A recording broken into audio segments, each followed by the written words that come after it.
राजस्थान के एक भक्त हुए जिनका नाम काले खान था। काले खान मंदिर में साफ सफाई का काम करते और पूरे दिन मंदिर में रहते और मंदिर में बैठ करके ठाकुर जी को ही निहारते रहते।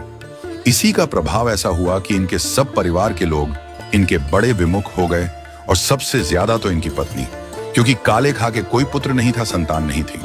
यहां तक कि परिवार के अन्य लोग भी कहने लग गए, अपने बादशाह को भजता नहीं है, दूसरों के बादशाहों के पास जाएगा, दूसरों का बादशाह तो दूसरों की सुनेगा ना।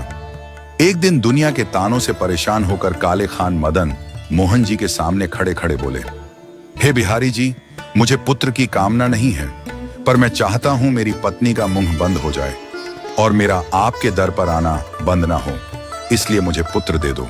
अपने भक्त की प्रेम भरी पुकार सुनकर बिहारी जी ने कृपा की और कुछ समय बाद काले खान के यहाँ पुत्र ने जन्म लिया। धीरे धीरे पुत्र बड़ा होने लगा। काले खान बड़े प्रसन्न थे, क्योंकि अब उनको कोई टोकता नहीं, कोई रोकता नहीं।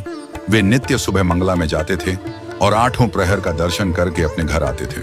सब कुछ ठीक चल रहा था। अब पुत्र 8 वर्ष का हो गया और एक दिन यमुना किनारे खेल रहा था तो एक काले सर्प ने उसे डस लिया और पुत्र मृतक अवस्था में आ गया। कुछ मित्रों ने जाकर के काले खां की पत्नी को बताया, आपके पुत्र को सर्प ने डस लिया। पत्नी दौड़ी दौड़ी काले खां के पास पहुंचकर बोली, जल्दी चलो। काले बोले, क्या हो गया, इतनी हाफ क्यों रही हो? पत्नी बोली, हमारा पुत्र खेलने के लिए गया था, उसको सर्प ने डस दिया है, जल्दी चलो, कोई वैद्य बुलाओ, कोई झाड़ा लगवाओ, नहीं तो हमारा पुत्र मर जाएगा। इतने में ठाकुर जी की राज भोग आरती घंटा बजा। काले खान बोला, अब तू जा, जल्दी जा, मैं आरती करके आता हूं। काले खां की पत्नी बोली, तुम कैसे काफिर हो, हमारा पुत्र मरने वाला है, तुमको अभी भी यह कालिया दिख रहा है। पत्नी गुस्से में आकर बोली, तो फिर यही बचा ले आज उसको। काले खां बिहारी जी को देख रहे हैं, नेत्रों से आंसू गिर रहे हैं। काले खां कह रहे हैं, आपको अच्छा नहीं लगता ना कि हम ठीक ठीक रहे, सब कुछ ठीक तो चल रहा था 8 सालों से, तो फिर आज कौन सा नया खेल खेल दिया आपने? काले खान तो दर्शन करते रहे, ठाकुर जी को देखते रहे। इतने में ही पीछे से पत्नी ने अपने मृतक पुत्र को काले खां के बगल में रख दिया और पत्नी रोती हुई बोली, बहुत कहते हो ना कि बिहारी जी ने दिया है, कह दो उनसे कि बचाए इसको। यदि आज मेरा पुत्र बच गया तो मैं तुम्हें वचन देती हूँ, तुम्हारे साथ साथ मैं भी इनकी दासी हो जाऊंगी।